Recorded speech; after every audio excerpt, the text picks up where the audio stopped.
नमस्कार, कृषि भूमि में आप सबका स्वागत है। आज हम काफी जो चर्चा है काफी रोचक होने वाली है। सबसे पहले हम चर्चा शुरू करेंगे चांदी पर, उसके बाद फिर हम गोल्ड पे चर्चा शुरू करेंगे। इस समय हमारे साथ हैं पृथ्वी फिनमार्ट के डायरेक्टर मनोज कुमार जैन जी, और इनसे चर्चा करते हैं। और सबसे पहले मनोज जी, सबसे पहले कृषि भूमि में आपका स्वागत है। Thank you. सर, सबसे पहले मुद्दे पे ही आते हैं। और सबसे पहले आज का मुद्दा मुझे चांदी को लेकर के है। चांदी पिछले हफ्ते भी काफी वोलेटाइल रहा। शुरुआत में नीचे स्तर पे गया, फिर ऊपर गया, और ये हफ्ते में भी काफी वोलेटाइल है। क्या वजह लगती है कि ये इतना वोलेटाइल क्यों है चांदी? नमस्कार सुबोध जी, सबसे पहले तो धन्यवाद यहाँ बुलाने के लिए। जहाँ तक चांदी की वोलेटिलिटी का सवाल है तो पिछले सप्ताह हमने इसराइल और हमास के बीच में जो सीज फायर डील हुआ था उसके चलते एक प्रॉफिट बुकिंग जो है चांदी में देखने को मिली थी। और दूसरा वहाँ पे डॉलर में भी एक मजबूती थी, उसका भी असर जो है कीमतों में पड़ता हुआ नजर आया था। लेकिन यहाँ हमने देखा है कि निचले स्तरों से फिर एक बार रिकवरी बनती हुई नजर आई है, क्योंकि इस सप्ताह जो चाइना के इकोनॉमिक आंकड़े आए हैं, चाहे वो मैन्युफैक्चरिंग पीएमआई हो या सर्विसेज पीएमआई, वो उम्मीद से बेहतर रहे। दूसरा, डॉलर इंडेक्स भी ऊपर से फिर एक बार करेक्ट होता हुआ नजर आया है, तो उसका सपोर्ट यहाँ पे चांदी की कीमतों में देखने को मिला है। तो अभी यहाँ पे इस महीना यूएस फेड का पॉलिसी मीटिंग भी है, तो ये मंथ जो है चांदी के लिए वोलेटाइल मंथ रहेगा, क्योंकि काफी इवेंटफुल मंथ है और last month of the year भी है। तो उसके चलते यहाँ पे वोलेटिलिटी इस पूरे महीने जो है चांदी में बनी रह सकती है। अच्छा, मनोज जी, एक चीज जानना चाहूंगा कि अभी ये जो महीना है, अगर मैं बात करूं, दिसंबर दिसंबर एकदम आंकड़ों का महीना है, डेटा जबरदस्त है। अगर हम बात करें, यूएस की बात करें, तो अभी जो अनएम्प्लॉयमेंट का है डेटा है, और बाकी सारा है ब्याज दरों को लेकर के है, 18 दिसंबर को है। तो क्या लगता है ये जो डेटा का जो महीना है, ये महीना जो 18 दिसंबर की अगर खासतौर से बात करें, तो तब तक क्या चीजें और बेहतर होंगी और चांदी को हम देख सकते हैं थोड़ा सा और अच्छी स्थिति पे, या फिर ये नीचे गिरेगा? कल यहाँ पे जो यूएस के प्राइवेट एम्प्लॉयमेंट के नंबर्स आए थे, एडीपी नॉन फार्म पेरोल के, वहां पे हमने देखा है कि नवंबर मंथ में जो जॉब क्रिएशन है उसमें काफी गिरावट जो है वो देखने को मिली है। दूसरा, यूएस के सर्विसेज पीएमआई के नंबर्स भी उम्मीद से कमजोर आए हैं। उसके चलते डॉलर में फिर एक बार प्रेशर जो है देखने को मिला, और उसके चलते यहाँ पे चांदी की कीमतों में सपोर्ट थे। दूसरा, यहाँ पे इस मंथ जो यूएस फेड का पॉलिसी मीटिंग है, चाहे यहाँ पे जो यूएस फेड के ऑफिशियल्स है वो भले ही संकेत दे रहे हैं कि ब्याज दरों में कटौती की अभी कोई संभावना नहीं है, लेकिन जिस तरह से यूएस के जो इकोनॉमिक आंकड़े आ रहे हैं उनको देखते हुए हमारा मानना है कि जो यूएस फेड है वो इस पॉलिसी मीटिंग में भी 25 बेसिस पॉइंट का मिनिमम रेट कट जो है वो करेगा। तो उसको देखते हुए हमारा मानना है कि जो चांदी है वहां पे ग्रेजुअली जैसे जैसे मंथ प्रोग्रेस होगा, तो मंथ के आखिर तक यहाँ पे और थोड़ा सुधार ही देखने को मिलेगा। और दिसंबर मंथ के अंत तक हम एक बार फिर चांदी को 96,000 के आसपास जो है आते हुए देखेंगे भारतीय बाजारों में। अच्छा, मतलब ये है कि अभी भी जैसे है कि पिछले दिनों जो गिरा है ये, और आज काफी अच्छा है, तो ये और ऊपर ही जाएगा, तो हम उम्मीद लगा सकते हैं। अच्छा सर, इस पे बड़ा इंटरेस्टिंग सवाल अभी आया था दर्शक से कि क्या जनवरी में हम उम्मीद करें कि लाख तक चांदी छुएगी, या इसी साल में ही छू सकती है? मतलब नए साल में एंट्री करने से पहले इसी साल में छू ले? इस साल में थोड़ा सा पॉसिबिलिटी कम नजर आती है, लेकिन यूएस फेड की जो पॉलिसी है वहां पे अगर कुछ फेवरेबल अनाउंसमेंट आए तो शायद वर्ष के आखिर तक भी हम 1 लाख तक पहुंचते हुए देखें। लेकिन जो अगले साल की शुरुआत होगी उसके पहले क्वार्टर में निश्चित रूप से हम 1 लाख के पार जो है कीमतों को फिर एक बार जाते हुए देखेंगे। तो इस साल थोड़ी संभावनाएं कम है, लेकिन जो वर्ष 2025 कैलेंडर ईयर का जो पहला क्वार्टर रहेगा उसमें निश्चित रूप से कीमतें एक बार फिर 1 लाख के पार जो है वो जाती हुई नजर आई। क्या बात है। अच्छा, अब मनोज जी ये बताइए, ये तो हो गया चांदी का। फटाफट हम बात कर लेते हैं गोल्ड पे भी, कि गोल्ड को लेकर के काफी लोगों में ये है कि मार्केट में है कि, क्योंकि वो भी वोलेटाइल ही चल रहा है, कभी ऊपर कभी नीचे, और जो अगर खिसक भी रहा है थोड़ा थोड़ा, जो पिछले हम हफ्ते में देखें, थोड़ा थोड़ा खिसक रहा है। तो क्या लगता है कि गोल्ड की स्थिति आपको क्या लगती है इस महीने में?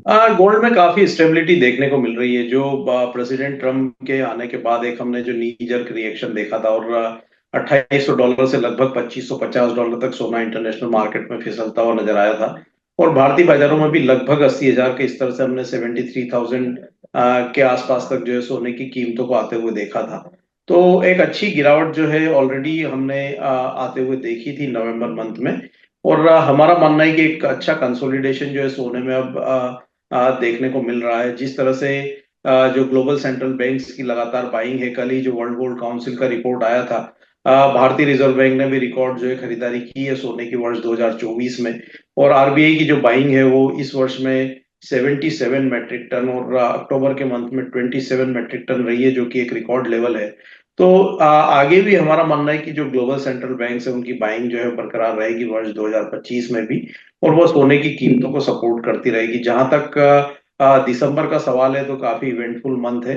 तो यहाँ पे वोलेटिलिटी बिल्कुल बनी रहेगी, लेकिन हमारा मानना है कि इंटरनेशनल मार्केट में $2588 सोने के लिए काफी मजबूत सपोर्ट रहेंगे। और भारतीय बाजारों में भी 74,400 जो एक स्ट्रॉन्ग सपोर्ट के रूप में देखने को मिलेगा। तो बड़ी गिरावट की संभावना नहीं है, ग्रेजुअली कीमतों में सुधार ही देखने को मिलेगा। एक माइनर रेजिस्टेंस 2720 डॉलर पर इंटरनेशनल मार्केट में और 78,200 पर भारतीय बाजारों में है।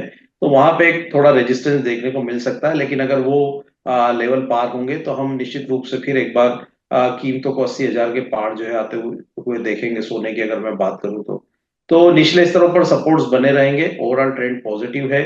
और यहाँ पे एक कंसोलिडेशन देखने को मिल रहा है।